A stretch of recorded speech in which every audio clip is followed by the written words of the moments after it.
ಹರೇ ಶ್ರೀನಿವಾಸ.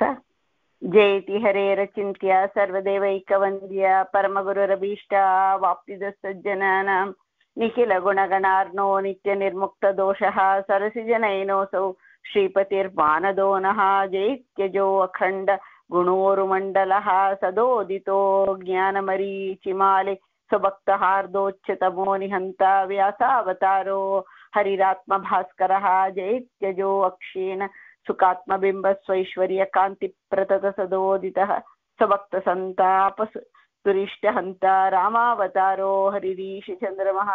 ಜೈತ್ಯ ಸಂಖ್ಯೋರು ಬಲಾಂಬಪೂರೋ ಗುಣೋಚ್ಚರತ್ನಾಕರ ಆತ್ಮವೈಭವ ಸದಾ ಸದಾತ್ಮಜ್ಞ ನದೀವಿರಾಪ್ಯ ಕೃಷ್ಣಾವತಾರೋ ಹರಿರೇಕ ಸಾಗರಃ. ಯದಿ ತಂ ತವ ಭಕ್ತಾನಾಂ ಅಸ್ಮಾಕಂ ನೃಹರೆ ಹರೆ ತದಾಶು ಕಾರ್ಯಂ ಕಾರ್ಯಜ್ಞ ಪ್ರಳಯರ್ಕಾಯಿತ ಪ್ರಭಾ.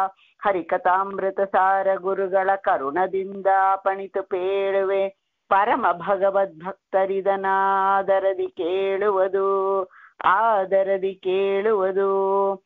ಹರಿಕಥಾಮೃತ ಸಾರದಲ್ಲಿ ಪಂಚಮಹಾಯಜ್ಞ ಸಂಧಿ ನೋಡ್ತಾ ಬಂದಿದ್ದೀವಿ.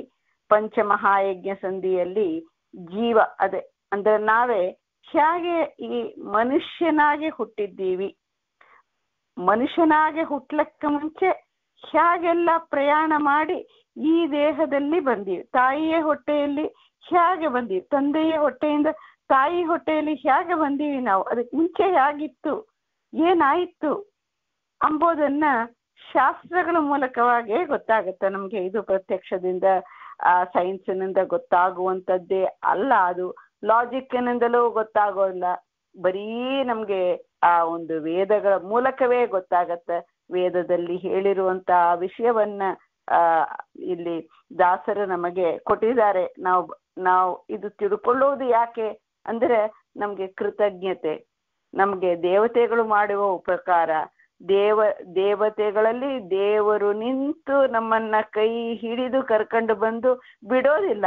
ಅವನು ಇಲ್ಲೇ ನಿಂತಿರ್ತಾನೆ, ನಮ್ಮ ದೇಹದಲ್ಲೇ ನಿಂತು ಕ್ಷಣ ಕ್ಷಣದಲ್ಲಿನೂ ನಮ್ಮಿಂದ ಎಲ್ಲಾ ಕಾರ್ಯಗಳನ್ನು ಕೈ ಹಿಡಿದು ಮಾಡಿಸ್ತಾನೆ. ದೇವರು ಫಲವನ್ನ ಕೊಡ್ತಾನ, ಕಷ್ಟವನ್ನ ಪರಿಹಾರ ಮಾಡಿ ಕೊನೆಯಲ್ಲಿ ನಮಗೆ ಸುಖವನ್ನ ಕೊಡ್ತಾನೆ, ಅದಕ್ಕೆ ಬೇಕಾದ ಜ್ಞಾನವನ್ನು ಅವನು ಕೊಡ್ತಾನೆ. ದೇವತೆಗಳು ನಮ್ಮ ಪರವಾಗ ದೇವರನ್ನ ಪ್ರಾರ್ಥನೆ ಮಾಡ್ತಾರಂತ ನೋಡ್ತಾ ಬಂದಿದ್ದೀವಿ. ಸೊ ಹೇಗೆ ಅಗ್ನಿ ಅದು ಒಂದು ಹೋಮ ರೂಪವಾಗಿ, ಒಂದು ಯಜ್ಞದನ್ನೇ ಪೂಜಾ ರೂಪವಾಗಿ ದೇವತೆಗಳು ಮಾಡುವಂತ ಹೋಮ. ಇಲ್ಲಿ ಹೋಮ ಏನು? ಹೋಮ ಅಂದ್ರೆ ಇಡುವುದು, ಕೊಡುವುದು. ಯಾರನ್ನ ಇಡ್ತಾ ಇದ್ದಾರೆ? ಈ ಜೀವ, ನಮ್ಮನ್ನ ಆ ದೇವತೆಗಳು ಆ ದೇವರತ್ತ ಒಪ್ಪಿಸಿ ಈ ಜೀವವನ್ನ ರಕ್ಷಣೆ ಮಾಡಿ ಇದಕ್ಕೆ ಸಾಧನೆ ಮಾಡ್ಲಿಕ್ಕೆ ಏನೇನೆಲ್ಲ ಬೇಕೋ ಅದು ಎಲ್ಲವೂ ಇಟ್ಟು ಅದಕ್ಕೆ ಕರ್ಮಕ್ಕೆ ಅನುಗುಣವಾಗಿ ಇರಬೇಕು. ಇಟ್ಟು ನೀನು ಆ ಜೀವವನ್ನ ರಕ್ಷಣೆ ಮಾಡು, ಕರ್ಕೊಂಡು ಹೋಗು. ಮನುಷ್ಯ ದೇಹ ಪಡೆಯತ್ತ, ಅಲ್ಲಿ ವಾಕ್ ಮೂಲಕವಾಗಿ ಜ್ಞಾನ ಪಡೆಯುವಂತ ಅವಕಾಶ ಇರೋದು ಈ ಮನುಷ್ಯ ದೇಹದಲ್ಲಿ. ಅದನ್ನ ನೋಡ್ತಾ ಬಂದಿದ್ದೀವಿ. ಫಸ್ಟ್ ಹೇಗೆ ಆಕಾಶದಿಂದ ಮಳೆ ರೂಪವಾಗಿ ಈ ಭೂಮಿಗೆ ಬರುತ್ತೆ ಅಂತ ನೋಡಿದ್ದೀವಿ. ಈ ಭೂಮಿಗೆ ಬಂದ ಆ ಜೀವವನ್ನ ಆ ಸಸ್ಯಗಳಲ್ಲಿ ಇರುತ್ತೆ. ಸಸ್ಯಗಳಲ್ಲಿ ಕೆಲವು ಕಾಲಗಳು ಸಸ್ಯಗಳಲ್ಲಿ ಇದ್ದು ಆಮೇಲೆ ಏನಾಗತ್ತ, ಆ ಸಸ್ಯಗಳನ್ನ ಆ ಒಂದು ಪುರುಷ ಅದನ್ನ ಅದಕ್ಕೆ ನೋಡಿದಾಗ ನಾವು ನೋಡ್ತೀವಿ, ಗಂಡಸರು ಮಾತ್ರ ಯಾಕೆ ಮಾಡ್ತಾರೆ, ಹೆಂಗಸರು ಯಾಕೆ ಮಾಡಬಾರ್ದು ಅಂದ್ರೆ ಆ ಗಂಡ ಮೂಲಕವಾಗೇ ಬರತ್ತ. ಆ ಜೀವ ಬರೋದು ಗಂಡಿನ ಮೂಲಕವೇ ಬರಬೇಕು. ಸೊ ಅದನ್ನ ಒಂದು ಯಜ್ಞ ಅದು. ಸೊ ಭೋಜನ ನಾವು ಮಾಡೋದು ಭೋಜನ ಯಜ್ಞ ಅಂತಾನೆ ಹೇಳ್ತೀವಿ. ಅಲ್ಲಿ ವಿಶೇಷವಾಗಿ ಆ ಜೀವ ಹೋಮ ಆಗತ್ತೆ. ಸೊ ಇಲ್ಲಿ 4ನೇ ಅಗ್ನಿ ಯಾವುದು ಅಂದ್ರೆ ಈ ಪುರುಷನೇ ಅಂತ. ಪುರುಷ ಅಂದ್ರೆ ಇಲ್ಲಿ ಆ ಒಂದು ಗಂಡಸು ಎಂಬ ಅರ್ಥದಲ್ಲೇ ಬರುತ್ತೆ. ಆ ಗಂಡಸಿನಲ್ಲಿ ವಿಶೇಷವಾಗಿ ದೇವರು ಯಾವ ರೂಪದಲ್ಲಿ ಹಿಂದೆ ನೋಡಿದ್ದಂತೆ ಒಂದೊಂದು ಅಗ್ನಿ ನೋಡಿದೀವಿ. ಇಲ್ಲಿ ಪುರುಷನನ್ನೇ ಒಂದು ಅಗ್ನಿ ಅಂತ ಹೇಳ್ತಾರೆ. ಈ ಪುರುಷ ಎಂಬ ಅಗ್ನಿಯಲ್ಲಿ ಏನು ಹೋಮಿಸಲ್ಪಡುತ್ತೆ? ಈ ಜೀವ ಎಲ್ಲಿ ಇದೆ? ಇವಾಗ ಜೀವ ಬಂದು ಈ ಸಸ್ಯಗಳ ಮೂಲಕವಾಗಿ ಬರ್ತಾ ಇದೆ. ಅಂದ್ರೆ ಯಾವ ಜೀವ ಯಾವ ಗಂಡಿನಲ್ಲಿ ನಿಂತು ಅದು ಹೆಣ್ಣಿನಲ್ಲಿ ಬಂದು ಹುಟ್ಟಬೇಕೋ ಅದು ಬಂದಾಗಲೇ ಆಗತ್ತೆ. ಉಳಿದುದೆಲ್ಲ ಹಾಗಾಗಿ ಹೋಗ್ಬಿಡುತ್ತೆ. ಅದು ಹೊರಗೆ ಬಂದ್ಬಿಡುತ್ತೆ ಆ ಜೀವ. ಹಾಗೆ ಆ ಜೀವಕ್ಕೆ ಪ್ರಯಾಣಗಳು ಇಲ್ಲಿ ಬಂದಾಗ ಅನೇಕ ರೀತಿಯಿಂದ ಅನೇಕ ಇದನ್ನ ಹೋಗಿ ಹೋಗಿ ಬರುತ್ತೆ. ಸರಿಯಾದ ಆ ಗಂಡನ ಆ ಒಂದು ಪುರುಷನಲ್ಲಿ ಬರಬೇಕು. ಯಾರು ತಂದೆ ಆಗುವಂತ, ನಮಗೆ ಯಾರು ತಂದೆ ಆಗಬೇಕು ಅಂತ ಆ ಸಂಬಂಧ ಇರಬೇಕು. It's not random at all. ನಮಗೆ ಯಾವ ತಂದೆ, ಯಾವ ತಾಯಿ, ಯಾವ ಕಾಲ ಎಲ್ಲವೂ ಆ ನಮ್ಮ ಕರ್ಮಕ್ಕೆ ಅನುಗುಣವಾಗಿರುತ್ತೆ. ಆ ದೇವರು ಆ ಜೀವನ ಜೋಪಾನವಾಗಿ ಹಿಡ್ಕೊಂಡು ಇವಾಗ ಆ ಸಸ್ಯೆಯಿಂದ ಈ ಪುರುಷ ಅಂಬೋ ಅಗ್ನಿಗೆ ಆಹುತಿ. ಅದನ್ನೇ ಅವನು ಊಟ ಮಾಡ್ತಾನೆ ನೋಡಿ, ಆ ಊಟ ಮಾಡ್ತಾನೆ ಅಲ್ಲಿ ಬರುತ್ತಂತೆ. ಇದನ್ನ ಈ ಪದ್ಯದಲ್ಲಿ ಹೇಳ್ತಾ ಇದ್ದಾರೆ. ಇಲ್ಲಿ ನಾವು ಹಿಂದೆ ಹೇಳಿದ್ದಂತೆನೆ ಒಂದು ಅಗ್ನಿ ಯಾರು ಇಲ್ಲಿ ಪುರುಷ, ಗಂಡಸು ಒಂದು ಅಗ್ನಿ. ಆ ಅಗ್ನಿಯಲ್ಲಿ ಆ ಗಂಡಸು ಒಂದು ಅಗ್ನಿ ಅಂದ್ರೆ ಗಂಡಸೇ ಅಗ್ನಿ ಇಲ್ಲ, ಗಂಡಸಿನಲ್ಲಿ ಆ ಪುರುಷನಲ್ಲಿ ಇರುವಂತ ಭಗವಂತನೇ ಅಗ್ನಿ ಸದೃಶನಾಗಿರ್ತಾನೆ. ಅವನೇ ನಿಜವಾದ ಅಗ್ನಿ. ಅವನು ಈ ಪುರುಷನ ಒಳಗೆ ನಿಂತಿರ್ತಾನೆ. ಪುರುಷ ಎಂಬುದು ಅವನು ಒಂದು ಬರೀ ಒಂದು ಅಧಿಷ್ಠಾನ, ಜಸ್ಟ್ ಒಂದೊಂದು ಸ್ಥಾನ ನೋಡ್ತಾ ಬಂದಿವಿಲ್ಲ. ಆಕಾಶ ಒಂದು ಸ್ಥಾನ, ಆಕಾಶದಲ್ಲಿ ಆಮೇಲೆ ಆಕಾಶದಿಂದ ಮೇಘಕ್ಕೆ ಬಂದಾಗೆ, ಅಲ್ಲಿಂದ ಆ ಮಳೆ ದ್ವಾರ ಭೂಮಿಗೆ ಬಂದಾಗ ಇವಾಗ ಹಾಗೆ ಇದು ಒಂದು ಅಧಿಷ್ಠಾನ ಆಗತ್ತೆ. ಆ ಪುರುಷ ಎಂಬುವನು ಒಂದು ಅಧಿಷ್ಠಾನ ಆಗ್ತಾನೆ. ಅವನಲ್ಲಿ ನಿಂತು ಮಾಡಿದವನು ಇವ ದೇವರೇ. ಯಾವ ದೇವ ಇಲ್ಲಿ ಅಂದ್ರೆ ಇಲ್ಲಿ ಪ್ರದ್ಯುಮ್ನ. ನಾವು ಹಿಂದೆ ನೋಡಿದಂತೆ ನಾರಾಯಣನ್ ನೋಡಿದ್ದೀವಿ, ವಾಸುದೇವ ಎಂಬ ಎರಡನೇ ಅಗ್ನಿ ನೋಡಿದ್ದೀವಿ, ಆಮೇಲೆ ಸಂಕರ್ಷಣ ಎಂಬ ಅಗ್ನಿ ನೋಡಿದ್ದೀವಿ. ಈ ನಾಲ್ಕನೇ ಅಗ್ನಿ ಇದು ಪ್ರದ್ಯುಮ್ನ ಎಂಬ ಅಗ್ನಿ. ಅದು ಎಲ್ಲಿ ಇದೆ? ಈ ಪುರುಷನಲ್ಲಿ, ಈ ಗಂಡಸಿನಲ್ಲಿ ಇರುವಂತ ಅಗ್ನಿ ಆಗತ್ತೆ. ಅದನ್ನೇ ಇಲ್ಲ. ಸೊ ಅಗ್ನಿ ಆದಾಗ ಅಗ್ನಿಯ 5 ಅಂಶಗಳು ನೋಡಬೇಕು. 5 ಅಂಶಗಳು ಈ ಪುರುಷನಲ್ಲಿ ಇರುವಂತದ್ದು. ಈ ಪುರುಷನಲ್ಲಿ ಅಲ್ಲಿ ಅಲ್ಲಿ ಅದೇ ಹೆಸರಿನಿಂದ ದೇವರು ಇರ್ತಾನೆ. ಹಿಂದೆ ಹೇಳಿದ್ದಂತೆನೆ ಈ ವಾಸುದೇವ, ಸಂಕರ್ಷಣ, ಪ್ರದ್ಯುಮ್ನ, ಅನಿರುದ್ಧ ಎಂಬ ರೂಪಗಳು. ಅದೇ ಸಮಿತ್ತು, ಆ ಕಟ್ಟಿಗೆಯಿಂದ ಬರುವಂತ ಹೊಗೆ ಆದ್ಮೇಲೆ ಬರುವಂತ ಆ ಜ್ವಾಲೆಯಿಂದ ಬರುವಂತ ಕಿಡಿಗಳು, ಆಮೇಲೆ ಕೆಂಡ. ಸೊ ಈ 5 ಅಂಶಗಳು ಅದೂ ಭಗವಂತನೇ ಆಗಿರ್ತಾನೆ. ಅದು ಯಾವುದು ಅಂತ ಎಲ್ಲಾ ಕಡೆ ನಾವು ಒಂದೇ ರೀತಿಯಾಗಿ ನೋಡಿದ್ದೀವಿ. ನಾರಾಯಣ ಅಂಬೋದು ಕಾಷ್ಟ ಆದ್ರೆ ಆ ವಾಸುದೇವ ಅಂಬುವನು ಹೊಗೆ ಆಗ್ತಾನೆ, ಆಮೇಲೆ ಸಂಕರ್ಷಣ ಅಂಬುವನು ಅರ್ಚಿ ಆಗ್ತಾನೆ, ಆ ಕೆಂಡ ಅಂಬೋದು ಪ್ರದ್ಯುಮ್ನ ಆಗ್ತಾನೆ, ಆಮೇಲೆ ಕಿಡಿಗಳು ಅನಿರುದ್ಧ. ಹೀಗೆ ಈ ದೇವರ ರೂಪಗಳೇ ಎಲ್ಲವೂ ಬರುತ್ತೆ. ಆದರೆ ಒಂದೊಂದು ಕಡೆನೂ ಅದು ಇರುವಂತ ಸ್ಥಾನಗಳಲ್ಲಿ ವ್ಯತ್ಯಾಸ ಆಯ್ತು. ಆಕಾಶದಲ್ಲಿ ಇರುವಂತ ಸ್ಥಾನ, ಆಮೇಲೆ ಮಳೆಯಲ್ಲಿ ಇರುವಂತ ಸ್ಥಾನ, ಭೂಮಿಯಲ್ಲಿ ಇರುವಂತ ಸ್ಥಾನ, ಆಮೇಲೆ ಇಲ್ಲಿ ಪುರುಷನಲ್ಲಿ. ಅದನ್ನ ಇಲ್ಲಿ ಹೇಳ್ತಾರೆ. ಪುರುಷ ಶಿಖಿವಾಕ್ ಸಮಿದೆ ಧೂಮವು ಕವ ಪರಣವರ್ಚಿಯು ಜಿಹ್ವೆ ಶ್ರೋತ್ರಗಳೆರಡು ಕಿಡಿಗಳು ಲೋಚನಗಳಂಗಾರವೆನಿಸುವವು ನಿರುತ ಭುಂಜಿಸುವನ್ನ ಯದುಕುಲ ವರನಿಗವದಾನಗಳು ಎಂದಿ ಪರಿಸಮರ್ಪಣೆಗೈಯ ಕೈಗೊಂಡನುದಿನದಿ ಪೊರೆವ ಸಮರ್ಪಣೆಯ ಕೈಗೊಂಡು ಅನುದಿನದಿ ಪೊರೆವ ಅಂತ ಅಲ್ಲಿ ಹೇಳ್ತಾ ಇದ್ದಾರೆ. ಇಲ್ಲಿ ಹಿಂದೆ ಬಂದಂತೆನೆ ಯಾವುದು ಅಂತ ಹೇಳ್ತಾ ಬರ್ತಾರೆ. ಪುರುಷ ಶಿಖಿ ಅಂದ್ರೆ ಅಗ್ನಿ, ಪುರುಷ ಅಂಬೋ ಅಗ್ನಿ. ಇಲ್ಲಿ ಪುರುಷ ಅಂದ್ರೆ ನಾವು ಏನ್ ನೋಡಿದೀವಿ? ಗಂಡಸು ಅಂತ ನೋಡಿದ್ದೀವಿ. ಆ ಗಂಡಿನಲ್ಲಿ ಆ ಒಂದು ಆ ತಂದೆಯಲ್ಲಿ ಭಗವಂತ ಪುರುಷನಾಮಕನಾಗಿ ಇರ್ತಾನಂತ. ಎಲ್ಲರನ್ನೂ ಪುರುಷ ಅಂತ ಒಂದು ವಿವಕ್ಷೆಯಲ್ಲಿ ಕರಿತೀವಿ. ಪುರದಲ್ಲಿ ಇರುವ ದೇಹ ಅಂಬೋ ಪುರದಲ್ಲಿ ಇರುವವರು ಪುರುಷರು ಅಂತ ಒಂದು ಅರ್ಥ. ಇನ್ನೊಂದು ಇಲ್ಲಿ ಗಂಡನಲ್ಲಿ ಇರ್ತಾನಂತ. ಪುರುಷರು ಅಂತ ನಾವು ಲೌಕಿಕದಲ್ಲಿ ಕರಿತೀವಲ್ಲ, ಇವರು ಪುರುಷರು ಸ್ತ್ರೀಯರು ಅಂತ ಆ ವಿವಕ್ಷೆಯಿಂದ ಇಲ್ಲಿ ಹೇಳ್ತಾ ಇದ್ದಾರೆ. ಇದು ಪುರುಷ, ನೆಕ್ಸ್ಟ್ ಬರುವಂತಂದು ಸ್ತ್ರೀ ಬರುತ್ತೆ. ಸೊ ಈ ಪುರುಷ, ಸೊ ದೇವರಲ್ಲಿ ಏನು ಇದ್ದಾನೆ? ಪುರುಷ ಅಂಬೋ ಹೆಸರು ಅವನದ್ದು ಆಗತ್ತೆ. ಯಾಕೆಂದ್ರೆ ಪೂರ್ಣನಾದವನು, ಆಮೇಲೆ ಚೆನ್ನಾಗಿ ಪಾಲನೆ ರಕ್ಷಣೆ ಮಾಡುವವನು. ಅದಕ್ಕೆ ಅವನಿಗೆ ಪುರುಷ ಅಥವಾ ಈ ದೇಹದಲ್ಲಿ ಯಾವತ್ತೂ ಇರುವ ಗಂಡು ಎಂಬುವ ದೇಹದಲ್ಲಿ ಅವನು ಯಾವತ್ತು ನಿನ್ನ ದೇಹದಲ್ಲಿನೇ ಇರ್ತಾನೆ. ಇಲ್ಲಿ ವಿಶೇಷವಾಗಿ ಈ ಒಂದು ಈ ಒಂದು ಕ್ಯಾಟಗರೈಸೇಷನ್ ಅಲ್ಲಿ ಇಲ್ಲಿ ಗಂಡಸಿನಲ್ಲಿ ಇರುವಂತಹ ಭಗವಂತನಿಗೆ ಪುರುಷ ಅಂತ ಕರೀತಾರೆ.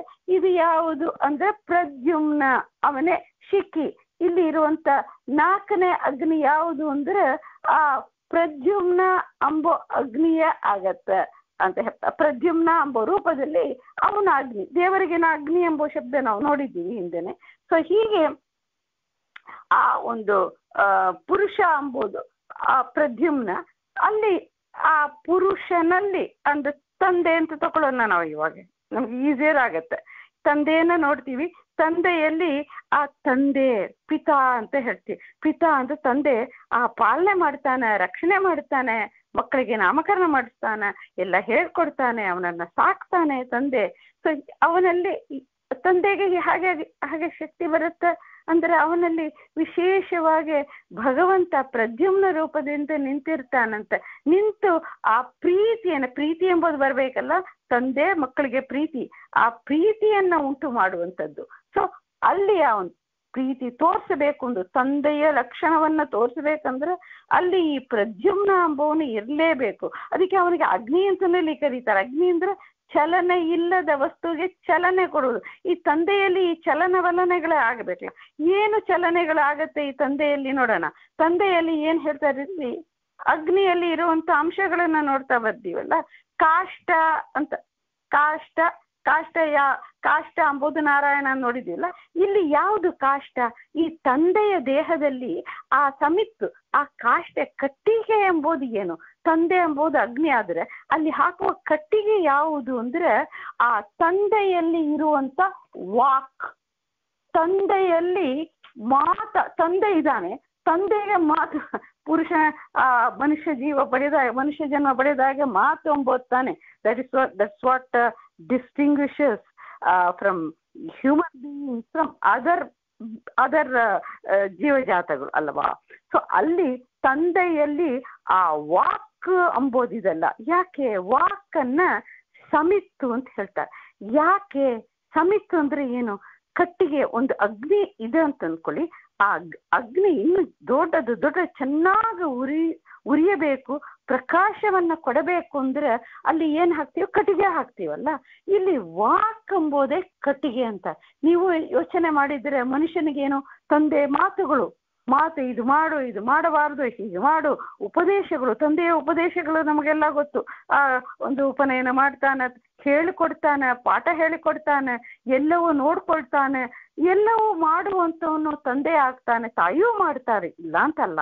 ತಾಯಿಯೂ ಒಂದು ಗುರು, ತಂದೆಯೂ ಒಂದು ಗುರು ಆಗ್ತಾರೆ. ಫಸ್ಟ್ ಅವರಿಬ್ಬರೇ ಆಗ್ತಾರೆ ನಮ್ಗೆ. ಸೊ ಅಲ್ಲಿ ಹೇಳಿಕೊಡಬೇಕಾದ ಮಾತುಗಳು ಬರುತ್ತಂತೆ. ಒಂದೊಂದು ಮಾತು ಎಲ್ಲವೂ ಬಂದಾಗ ಇನ್ನು ಚಂದಾಗ ವೃದ್ಧಿ ಆಗತ್ತೆ. ಮಾತೇ ಜ್ಯೋತಿ ಅಂತ ಹೇಳ್ತಾರಲ್ಲ. ಸೊ ಮಾತೇ ಜ್ಯೋತಿ. ಸೊ ಇನ್ನು ಚಂದಾಗೆ ಕಮ್ಯುನಿಕೇಶನ್ ಸ್ಕಿಲ್ಸ್ ಇದೆಲ್ಲ ನಾವು ಕಲಿತೀವಲ್ಲ. ಸೊ ಈ ವಾಕ್ ಎಂಬುದೇ ಸಮಿದೆ. ಮಕ್ಕಳಿಗೆ ಎಷ್ಟೆಷ್ಟು ಆ ಹೊಟ್ಟೆಯಲ್ಲಿ ಇರೋದೇ ಕಾಲದಿಂದ ಅಥವಾ ಆ ತಂದೆಯಿಂದ ತಾಯಿಗೆ ಮದುವೆಯಲ್ಲಿ ವಾಕ್ ಕೊಡ್ತಾನೆ ಗಂಡನೇ. ಸೊ ಎಲ್ಲವೂ ಅಲ್ಲಿಂದ ಆಗತ್ತೆ. ಸೊ ಇಲ್ಲಿ ಬಂದ ಆ ತಂದೆಯಲ್ಲಿ ಆ ವಾಕ್ ಎಂಬುದೇ ಆ ಕಾಷ್ಟ ಅಂದ್ರೆ ಕಟ್ಟಿಗೆ ಅಂತ. ಇಲ್ಲಿ ಏನದು ಹಿಂದೆ ಬಂದಂತೆನೆ. ಇವಾಗ ಪ್ರದ್ಯುಮ್ನ ಎಂಬುವನು ಅಗ್ನಿ, ಅವನು ಪುರುಷನಲ್ಲಿ ತಂದೆಯಲ್ಲಿ ಇರುವವನು. ತಂದೆಯಲ್ಲಿ ನಿಂತು ಅವನೇ ನಿಜವಾದ ತಂದೆ. ನಿಂತು ಆ ತಂದೆಗೆ ಪ್ರಚೋದನೆಯನ್ನ ಕೊಟ್ಟು ಯಾವ ಮಾತನ್ನ ಆಡಬೇಕು, ತಾಯಿ ಜೊತೆಯಲ್ಲಿ ಆಗಲಿ, ಮದುವೆಯಲ್ಲಿ ಆಗಲಿ, ತಂದೆಯಾಗಿ ಏನೇನೆಲ್ಲ ಮಾಡಬೇಕು, ಮಾತುಗಳು ಏನೇನು ಮಾತು ಪರಂಪರೆಯಲ್ಲಿ ಬಂದಿರುವಂತ ಆ ವಿದ್ಯೆಗಳನ್ನ ಅಂದ್ರೆ ಉಪನಯನ ಇತ್ಯಾದಿಗಳೆಲ್ಲ ಮಾಡಿ ಗುರು ಉಪದೇಶಗಳೆಲ್ಲ ತಂದೆನೇ ಕೊಡಬೇಕಲ್ಲವ. ಈ ತರ ಮಾತುಗಳು, ದೇವರ ಬಗ್ಗೆ ಮಾತು, ದೇವರನ್ನ ತಿಳಿಸಿಕೊಡುವಂತ ಮಾತುಗಳು, ಇದೆಲ್ಲ ಹೇಳ್ಬೇಕು. ಫಸ್ಟ್ ಅವ್ನು ಮಾಡೋದೇ ನಾಮಕರಣ ಮಾಡ್ಬೇಕು ಮಗುವಿಗೆ. ಜಾತಕರ್ಮ, ನಾಮಕರ್ಮ ಇದೆಲ್ಲ ತಂದೆ ಮಾಡಬೇಕು. ಹೇಗೆ ಮಾಡ್ತಾನ ಅವನು? ಮಂತ್ರದ ಮೂಲಕವಾಗಿ ದೇವರನ್ನ ಪ್ರಾರ್ಥನೆ ಮಾಡ್ತಾನೆ. ದೇವರೇ ಒಂದು ರೂಪದಿಂದ ಈ ಮಗುವಲ್ಲಿ ನಿಂತು ಈ ಹೆಸರಿನಿಂದ ನಾನು ಕರೆಯೋದು ಮಗುವನ್ನಲ್ಲಪ್ಪ ಸ್ವಾಮಿ, ಅಲ್ಲಿ ಇರುವಂತ ನಿನ್ನನ್ನ ಕರೀತಾ ಇದ್ದೀನಿ. ಈ ಮಗುವನ್ನ ಒಂದು ವೈಷ್ಣವನನ್ನಾಗೆ ಇಟ್ಟುಕೋ, ನಿನ್ನ ಸೇವಕನಾಗಿ ಇಟ್ಟುಕೋ ಅಂತ ಈ ಒಂದು ನಾಮಕರಣ ಮಾಡ್ತಾನೆ. ಜಾತಕರ್ಮ ಮಾಡುವಾಗ ಏನೇನೆಲ್ಲ ಹೊಟ್ಟೆಯಲ್ಲಿರೋವಾಗ ನನ್ನ ಮಗು ತಿಂತೋ ಉಂಡುತ್ತೋ, ನನ್ನ ಪಾಪಗಳು, ನಾನು ಉಂಡದ್ದು, ನನ್ನ ಹೆಂಡತಿ ಉಂಡದ್ದು, ಇದೆಲ್ಲ ಇದ್ದು ಆ ಮಗುಗೆ ಏನೇನೆಲ್ಲ ದೋಷಗಳು ಬಂತು ಅದೆಲ್ಲ ತೆಗಿಯೋ ಸ್ವಾಮಿ ಅಂತ ಆ ಶುದ್ಧೀಕರಣ ಪ್ರಾಸೆಸ್ ತಂದೆ ಆ ಮಂತ್ರ ಮೂಲಕವಾಗಿ ಮಾಡ್ತಾನೆ. ಆ ಮಗು ಹೊಟ್ಟೆಯಲ್ಲಿ ಇರೋವಾಗ ಆ ಸೀಮಂತ ಇತ್ಯಾದಿ ವಿಷ್ಣು ಬಲಿ ಇತ್ಯಾದಿ ಮಾಡುವಾಗ ಆ ತಾಯಿಯಲ್ಲಿ ಇರುವಂತ ತಾಯಿಯಲ್ಲಿ ಆ ಒಂದು ಲಕ್ಷ್ಮೀ ಸನ್ನಿಧಾನ ಚಂದಾಗೆ ನಿಂತು ಈ ಮಗುವನ್ನ ಬದುಕಿ ಚೆನ್ನಾಗೆ ಆ ಪರಂಪರೆಯನ್ನ ಉಳಿಸುವಂತ ಪ್ರಾರ್ಥನೆ ಮಾಡ್ತಾನೆ. ಮದುವೆಯಲ್ಲಿ ಆ ಹೆಂಡತಿಗೆ ಬರುವಂತ ದೃಷ್ಟಿ ಇದು ಎಲ್ಲ ತೆಗಿಲಕ್ಕೆ ಅವಳು ಇದರಲ್ಲಿ ಆ ಒಂದು ಭ್ರೂ ಮಧ್ಯದಲ್ಲಿ ಇಟ್ಟು ಆ ದರ್ಭಗಳನ್ನು ಇಟ್ಟು ಅಲ್ಲಿ ಮಂತ್ರದಿಂದ ಇಲ್ಲಿ ಪವಿತ್ರ ಮಾಡ್ತಾನೆ. ಯಾಕೆ ಅವನಿಗೇನು ಅಂದ್ರೆ ಅವನು ಹೀ ಸಫಿಷಿಯಂಟ್ಲಿ ಇನ್ಸ್ಟ್ರಕ್ಟೆಡ್. ಆ ಒಂದು ಸಮಾವರ್ತನೆ ಗುರುಕುಲವಾಸಿ ಇವಾಗಿಲ್ಲ, ಟ್ರೆಡಿಷನಲಿ ಬರಬೇಕು ಅಂದ್ರೆ ಅದೆಲ್ಲ ಮಾಡಿಯೇ ಅವನು ಬಂದಿರ್ತಾನೆ. ಕಲಿತು ಬರಬೇಕು, ಕಲಿತ ಮೇಲನೆ ವಿವಾಹ. ಆ ಕಾಲದಲ್ಲಿ ದೇವರ ಬಗ್ಗೆ ಆ ಧರ್ಮಾಧರ್ಮಗಳ ಬಗ್ಗೆ ಈ ಜ್ಞಾನ ಫಸ್ಟ್ ಇದ್ರೆ ತಾನೇ ಇನ್ನೊಬ್ಬರಿಗೆ ಹೇಳಿಕೊಟ್ಟು ಮಕ್ಕಳಿಗೆ ಹೇಳಿಕೊಟ್ಟು ಆ ಸಮಾಜವನ್ನ ಸಾಕುವ ರೆಸ್ಪಾನ್ಸಿಬಿಲಿಟಿ ಬರುತ್ತೆ. ಈ ತರ ಇದು ವೇದಿಕ್ ಇದರಲ್ಲಿ ಈ ರೀತಿಯಿಂದ ಬಂದದ್ದು. ಸೊ ಅದಕ್ಕೆ ಆ ವಾಕ್ನಲ್ಲಿ ಆ ಕಾಷ್ಟೆ ಅಂತ ಹೇಳ್ತಾರೆ, ಅದು ಸಮಿದೆ ಅಂತ ಹೇಳ್ತಾ ಇದ್ದಾರೆ. ಅಲ್ಲಿ ಇದ್ದೇ ಬಂದಂತೆನೆ ಇಲ್ಲಿ ಏನು ಪ್ರದ್ಯುಮ್ನ ಅಂಬೋದು ಅಗ್ನಿ ಆದ್ರೆ ಪ್ರದ್ಯುಮ್ನದಿಂದ ಕಾಣಿಸಿಕೊಂಡ ಒಂದು ರೂಪ, ಅದೇನು ನಾರಾಯಣ ಇಟ್ಕೊಂಡಿದ್ದೀವಿ. ಪ್ರದ್ಯುಮ್ನ ನಾರಾಯಣ ಅವನೇ ಈ ತಂದೆಯ ವಾಕ್ನಲ್ಲಿ ಇದ್ದು ಅವನ ಹೆಸರಲ್ಲಿ ವಾಕ್ ಅಂತೂ ಹೇಳ್ಬೋದು, ಪ್ರದ್ಯುಮ್ನ ನಾರಾಯಣ ಹೇಳ್ಬೋದು. ಸೊ ಹಾಗೆ ಸಮಿತ್ತು ಅಂತನೂ ಹೇಳ್ಬೋದು. ಇಲ್ಲಿ ಒಂದೊಂದು ಹೇಳ್ತಾ ಬರ್ತಾರೆ. ಅಂದ್ರೆ ಇಲ್ಲಿ ಏನ್ ಅರ್ಥ ಆಗತ್ತೆ, ಆ ಮಾತನಾಡಬೇಕು ತಂದೆ ವಾಕ್ ಮೂಲಕವಾಗಿ ನಮ್ಗೆ ತಿಳಿಸಬೇಕು ಅಂದ್ರೆ ಅಲ್ಲಿ ವಿಶೇಷವಾಗಿ ಈ ಒಂದು ಪ್ರದ್ಯುಮ್ನ ನಾರಾಯಣ ಅಂಬೋನು ಆ ಕಟ್ಟಿಗೆಯಾಗಿದ್ದು ಕಟ್ಟಿಗೆ ಇದು ಅದನ್ನ ವೃದ್ಧಿ ಮಾಡ್ತಾರೆ. ಸಮಿತ್ತು ಅಂದ್ರೆ ಬರೀ ಕಟ್ಟಿಗೆ ಅಂತ ಅರ್ಥ ಅಲ್ಲ, ನಮಗೆ ಹೋಮ ಅಂದ್ರೆ ಕಟ್ಟಿಗೆ ಅರ್ಥ ಆಗತ್ತೆ. ಸಮಿತ್ತು ಅಂದ್ರೆ ಸಮಯದನಾಥ್, ಚಂದಾಗೆ ಆ ಪ್ರಕಾಶ ಕೊಳಿಸುವಂಥದ್ದು ಎಂಬುದೇ ಇಲ್ಲಿ ಅರ್ಥ. ಸೊ ಇದಾದ ಮೇಲೆ ಹೋಮಕ್ಕೆ ಬರುವಂತ ಅಂಶಗಳು ನೋಡ್ತಾರೆ. ಆಮೇಲೆ ಧೂಮ ಬರುತ್ತೆ, ಹೊಗೆ ಬರುತ್ತೆ. ಇಲ್ಲಿ ಏನು ಹೊಗೆ, ಈ ತಂದೆ ಅಂಬೋ ಈ ಅಗ್ನಿಯಲ್ಲಿ ತಂದೆಯಲ್ಲಿ ವಾಕ್ ಆಯ್ತು ಕಟ್ಟಿಗೆ ಅಂತ. ಹೊಗೆ ಎಲ್ಲಿಂದ ಬರುತ್ತೆ ಅಂದ್ರೆ, ಹೊಗೆ ಅಂದ್ರೆ ಆ ಪ್ರಾಣ, ಆ ಗಾಳಿ ಇರತ್ತಲ್ಲ, ಬೇಕಲ್ಲ ತಂದೆ ಈ ಮಾತು ಬರಬೇಕು ಅಂದ್ರೆ ಗಾಳಿ, ನಾಭಿಯಿಂದ ಗಾಳಿ ಬಂದಾಗ ನಮ್ಮ ಮಾತು ಬರುತ್ತೆ. ಗಾಳಿ ಬರಬೇಕು, ಆ ಗಾಳಿ ಆ ಕಂಠದ ಮೂಲಕವಾಗಿ ವಾಕಾಗಿ ಬರುತ್ತೆ. ಸೊ ಗಾಳಿ ಪ್ರಾಣಶಕ್ತಿ ಅಂದ್ರೆ, ಪ್ರಾಣಶಕ್ತಿ ಅಂದ್ರೆ ಒಳಗಿರುವಂತ ಗಾಳಿ ಮಾತ್ರ ಇಲ್ಲ, ಒಳ್ಳೆ ನಮ್ಮ ಲಂಗ್ಸಿಗೆ ಹೋಗ್ಬೇಕು ಅಂದ್ರೆ ಮೂಗಿನ ದ್ವಾರ ಗಾಳಿಯು ಇನ್ಹೇಲ್ ಎಕ್ಸೆಲ್ ಎಲ್ಲ ಎಲ್ಲರಿಗೂ ಗೊತ್ತಲ್ಲ. ಆ ಗಾಳಿ ಇದೆಲ್ಲ ಅದನ್ನೇ ಆ ಪ್ರಾಣ ಅಂತ ಹೇಳ್ತೀವಿ. ಇಲ್ಲಿ ಆ ಪರಣ ಅಂತ ಹಾಕಿದ್ದಾರೆ, ಕೆಲವು ಪುಸ್ತಕದಲ್ಲಿ ಕರಣ ಅಂತಿದೆ. ಕರಣ ಅಂದ್ರೆ ಅದು ಪ್ರಾಸಕ್ಯನೂ ಸರಿ ಆಗೋದಿಲ್ಲ. ಪರಣ ಅಂತ ಅಂದ್ರೆ ಪ್ರಾಣ ಎಂಬುದನ್ನ ಸ್ವಲ್ಪ ವಿಸ್ತಾರ ಮಾಡಿ ಪರಣ, ಪ್ರಾಣ ಪರಣ ಅಂತ ಬಿಡಿಸಿದ್ದಾರೆ ಛಂದಸ್ಸಿಗಾಗಿ. ಸೊ ಅದಕ್ಕೆ ಪರಣ ಎಂಬುದು ಸರಿಯಾದ ಪಾಠ ಆಗುತ್ತೆ. ಕೆಲವು ಕಾಮೆಂಟ್ರಿಯಲ್ಲಿ ಪರಣನೇ ಹಾಕಿದ್ದಾರೆ. ಸೊ ಈ ಪ್ರಾಣ ಎಂಬುದೇ ಹೊಗೆಯಾಗಿರುತ್ತೆ. ಇದು ಏನಿದು ಪ್ರದ್ಯುಮ್ನ ವಾಸುದೇವ, ಅದೇ ರೀತಿಯಿಂದಲೇ ಬರುತ್ತೆ. ಪ್ರದ್ಯುಮ್ನ ನಾರಾಯಣ, ಪ್ರದ್ಯುಮ್ನ ವಾಸುದೇವ, ಅವನೇ ಆ ಪ್ರಾಣನಾಗಿದ್ದಾನೆ. ನಮಗೆ ಆ ತಂದೆಯಲ್ಲಿ ಇರುವಂತಹ ಪ್ರಾಣಶಕ್ತಿ ಅದು ಬೇಕಲ್ಲ. ಪ್ರಾಣಶಕ್ತಿ, ಆಕ್ಸಿಜನ್ ಇದೆಲ್ಲ ತುಂಬಾ ಇಂಪಾರ್ಟೆಂಟ್ ಅಂತ ನಾವು ಸೈನ್ಸ್ಲೇನೋ ಅದನ್ನೆಲ್ಲ ಕಲಿತೀವಿ. ಸೊ ಈ ಪ್ರಾಣಶಕ್ತಿಯಾಗಿ ಅವನು ಇರ್ತಾನೆ. ಸೊ ಪುರುಷ ಶಿಖಿ, ವಾಕ್ ಸಮಿದೆ, ಧೂಮವು ಕರಣ ಎಲ್ಲ ಅದು ಪರಣ, ಅರ್ಚಿಯು ಜಿಹ್ವೆ, ಆಮೇಲೆ ಹೊಗೆ ಆದ್ಮೇಲೆ ಬರೋದೇನು, ಕಟ್ಟಿಗೆ ಹೊಗೆ ಬಂತು, ಹೊಗೆ ಆದ್ಮೇಲೆ ಬರೋದು ಆ ಜ್ವಾಲೆ ಬರುತ್ತಲ್ಲ. ಆ ಜ್ವಾಲೆ ಏನು ಅಂದ್ರೆ ಜಿಹ್ವಾ ಅಂತ ಹೇಳ್ತಾರೆ. ಹೌದು ತಾನೆ, ಆ ಜಿಹ್ವೆ ಮೂಲಕವಾಗಿ ತಾನೆ ನಮ್ಗೆ ಆ ನಾಲೆಡ್ಜ್ ಬರೋದು. ನಾವು ಉಂಡದ್ದು ಮಾತ್ರ ಇಲ್ಲ, ಜಿಹ್ವೆ ಮೂಲಕವಾಗಿ ಬರೋದು. ಒಂದು ಎರಡು ಆಗತ್ತಲ್ಲ, ಮಾತು ಆಗತ್ತೆ. ಅಲ್ಲಿ ಮಾತು ಹೇಳಿದ್ದಾರೆ, ಮಾತು ಅಂತ ಬಾಯಿಂದ ಮಾತು ಅಂತ ಒಂದು ಆಗತ್ತೆ. ಇದ್ರನು ಮೇನ್ ಅದು ಆ ಟಂಗ್,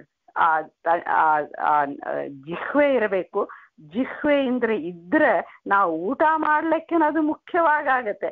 ಅದೇ ಅರ್ಚಿ ಅಂದ್ರೆ ಅದು ಒಂದು ಜ್ವಾಲೆ.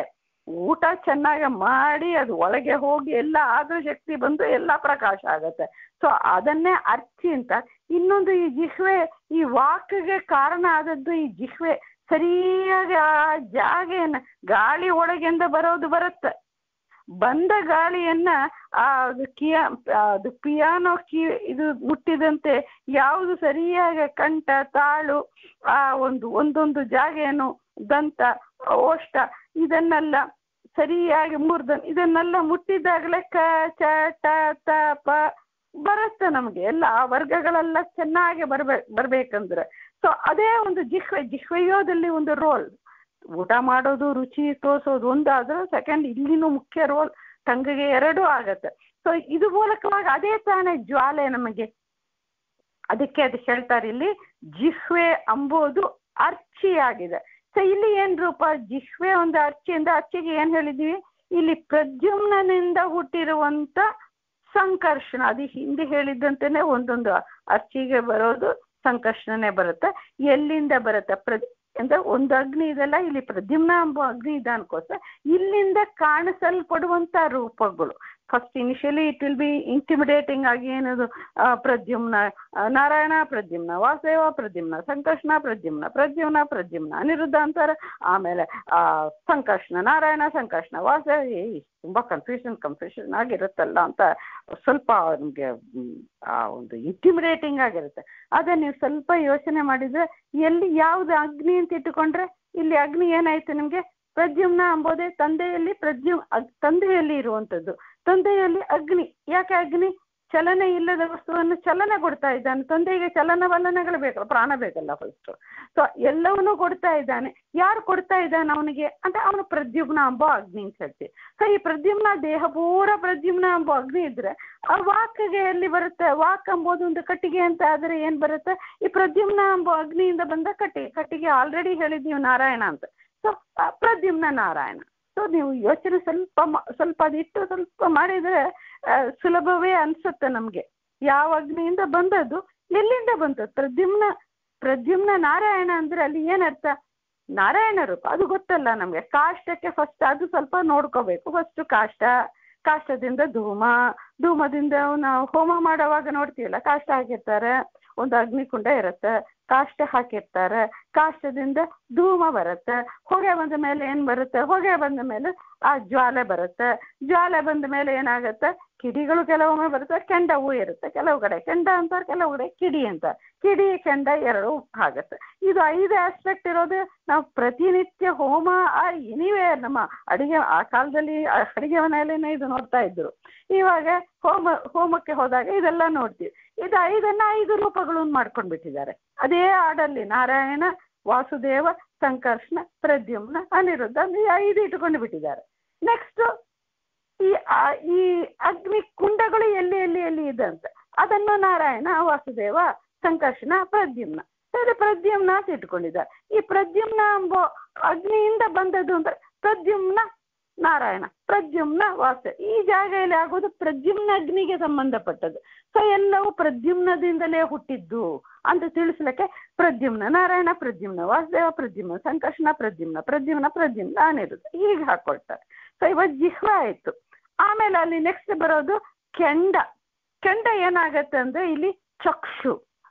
ಒಂದು ಚಕ್ಷು, ಕಣ್ಣನ್ನು 2 ಕಣ್ಣುಗಳು ನಮಗಿರುತ್ತಲ್ಲ, ಅದೇ ಚಕ್ಷು. ಅದನ್ನೇ ಹೇಳ್ತಾರೆ ಇಲ್ಲಿ ಹೇಳೋದು ಶ್ರೋತ್ರಗಳ 2 ಕಿಡಿಗಳು, ಲೋಚನಗಳ ಅಂಗಾರ ಅಂತ ಹೇಳ್ತಾರೆ. ಸೊ ಫಸ್ಟ್ ಇಲ್ಲಿ ಕಿಡಿಗಳನ್ನು ಹೇಳಿದ್ದಾರೆ, ಆಮೇಲೆ ಅಂಗಾರವನ್ನು ಹೇಳ್ತಾರೆ. ಸೊ ಉಪನಿಷತ್ಕಾರರು ಬಂದು ಫಸ್ಟ್ ಅಂಗಾರ ಹೇಳಿ ಕಿಡಿಗಳನ್ನ ಹೇಳ್ತಾರೆ. ಸೊ ಅದು ಪ್ರಕಾರ ಏನಾಗತ್ತೆ ನಮ್ಗೆ ಅದೇ ಆರ್ಡರೇ ನಾವು ಇಟ್ಕೋಬೇಕು. ಯಾಕಂದ್ರೆ ಅದೇ ನಮ್ಗೆ ಪ್ರಮಾಣ.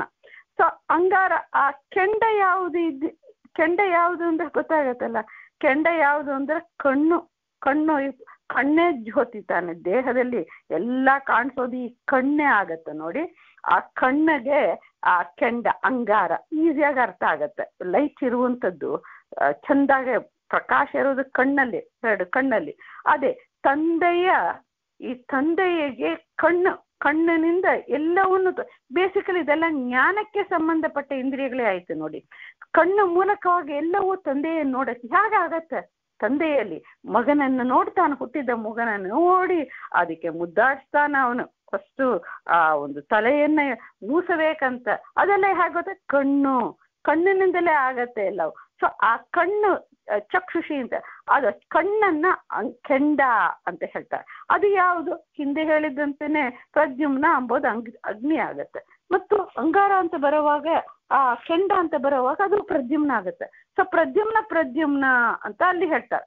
ಆಮೇಲೆ ಪ್ರದ್ಯುಮ್ನ ಅನಿರುದ್ಧ, ಅದು ಏನು? ವಿಶ್ವಲಿಂಗ ಅಂದ್ರೆ ಕಿಡಿಗಳು ಏನು ಅಂದ್ರೆ 2 ಕಿವಿಗಳು. ಆ ಕಿವಿಗಳ ಮೂಲಕವಾಗಿ ಎಲ್ಲ ವಿವಿಧ ನಾನಾ ಡೈರೆಕ್ಷನ್ ಇರುವಂತ ಶಬ್ದಗಳು ಎಲ್ಲವೂ ಅಲ್ಲಿ ಬರ್ತಾನೆ ಇರುತ್ತಲ್ಲ. ಸೊ ಅದನ್ನ ಕಿಡಿಗಳಿಗೆ ಹೋಲಿಸಿದ್ದಾರೆ. ಸೊ ಹೀಗೆ ಈ ಒಂದು ಅಗ್ನಿಯಲ್ಲಿ ಇರುವಂತ ಈ ರೂಪಗಳನ್ನ, ಸೊ ಅದನ್ನೇ ಹೇಳ್ತಾರೆ. ಅದು ಹೇಳುವಾಗ ಶ್ರೋತ್ರಗಳೆರಡು, ಕಿಡಿಗಳು, ಲೋಚನ ಅಂತ ಕಣ್ಣು, ಲೋಚನಗಳ ಅಂಗಾರ, ಲೋಚನಗಳು ಅಂಗಾರ ಎನಿಸುವುದು, ಅದು ಸಂಧಿ ಮಾಡಿದ್ದಾರೆ, ಎನಿಸುವುದು. ಸೊ ಹೀಗೆ ತಿಳ್ಕೊಂಡು ಏನ್ ಮಾಡ್ಬೇಕು? ನಿರುತ ಬಿಂಜಿಸಿ. ಇದು ಎಲ್ಲಿ ಬರ್ತಾ ಇದೆ ಇವಾಗ? ತಂದೆಗೆ ಆ ಸಸ್ಯಗಳಿಂದ ಬಂದದನ್ನ ಪಕ್ವ ಮಾಡಿ ದೇವರಿಗೆ ನೈವೇದ್ಯ ಮಾಡಿ ಎಲೆಯಲ್ಲಿ ಹಾಕಿದ್ದಾರೆ. ಆ ಎಲೆಯಲ್ಲಿ ಹಾಕಿದ್ದನ್ನ ಅವನು ಆಹುತಿಯಾಗಿ ಒಳಗೆ, ಯಾರು? ದೇವತೆಗಳೇ ಅದು ಮಾಡಿಸ್ಬೇಕು. ನಮ್ಮ ಕೈಯಲ್ಲಿ ಶಕ್ತಿ ಕೊಟ್ಟು ಎಲ್ಲ ಕೊಟ್ಟು ಅದು ಉಣ್ಣುವಂತೆ ಮಾಡಬೇಕು. ಸೊ ಅದನ್ನ ಆಹುತಿ, ಅದಕ್ಕೆ ಯಜ್ಞ ಅಂತೀವಿ. ಆಹುತಿ ಒಳಗೆ ನಾವು ಹೆಂಗಸು ಊಟ ಮಾಡೋದು ಆಹುತಿಯೇ ಆಗತ್ತೆ, ಆದ್ರೆ ಅಲ್ಲಿಂದ ರೀಪ್ರೊಡಕ್ಷನ್ ನಂಬೋದು ಆಗೋದಿಲ್ಲ. ಒಳಗೆ ಮಗು ಇದ್ರೆ ಅದನ್ನ ಬೆಳೆಸಲಿಕ್ಕೆ ಕಾರಣೀಭೂತ ಆಗತ್ತೆ. ಸೊ ಇದು ಆಹುತಿ. ಅದಕ್ಕೆ ನಿರುತ ಭುಂಜಿಸುವ ಅನ್ನ. ಈ ಅನ್ನ ಯಾರಿಗೆ? ಯದುಕುಲವರನಿ. ಯದುಕುಲದಲ್ಲಿ ಶ್ರೇಷ್ಠನಾದವನು ಯಾರು? ಕೃಷ್ಣ. ಯದುಕುಲವರನಿಗೆ ಅವದಾನ ಅಂದ್ರೆ ಇಡೋದು, ಆ ಹೋಮದಲ್ಲಿ ಇಡುವುದು ಅವದಾನ, ಕೈಯಲ್ಲಿ ತಗೊಂಡದಲ್ಲಿ ಹಾಕೋದು ಅವದಾನ ಅಂದ್ರೆ ಕೃಷ್ಣನಿಗೆ. ಅಂದ್ರೆ ನಾವು ಅದೇ ತಾನೇ ಮಾಡ್ತೀವಿ, ಊಟ ಮಾಡುವ ಕೃಷ್ಣಾರ್ಪಣ ಮಸ್ತು, ಎಲ್ಲದಿ ಗೋವಿಂದ ಹೇಳೋದು ಹೇಳ್ತೀವಿ, ಕೃಷ್ಣನಿಗೆ ಅರ್ಪಣ. ಅದಕ್ಕೆ ಯದುಕುಲವರನಿಗೆ ಅವದಾನಗಳು ಎಂದು ಈ ಪರಿಸಮರ್ಪಣೆ. ಹೀಗೆ ನೀನು ಸಮರ್ಪಣೆ ಮಾಡು. ಹೇಗೆ ನಾನು ಬಂದಿದ್ದೀನಿ, ನಾವು ಅನ್ನ ಉಣ್ಣುವಾಗ ದಟ್ ಈಸ್ ಅಸೋಸಿಯೇಷನ್. ನಮ್ಗೆ ಅನ್ನ ದೇವರು ಕೊಟ್ಟಿದ್ದಾನೆ ಅಂತ ನಮಸ್ಕಾರ ಮಾಡೋದು ಒಂದಾದ್ರೆ, ಆ ಅನ್ನವನ್ನ ನೋಡಿದ್ದಾಗೆ ಈ ರೂಟ್, ದಿಸ್ ಇಸ್ ದ ಮಾರ್ಗ ನಾವು ತಕೊಂಡಿದ್ದೀವಿ. ಅಲ್ಲಿಂದ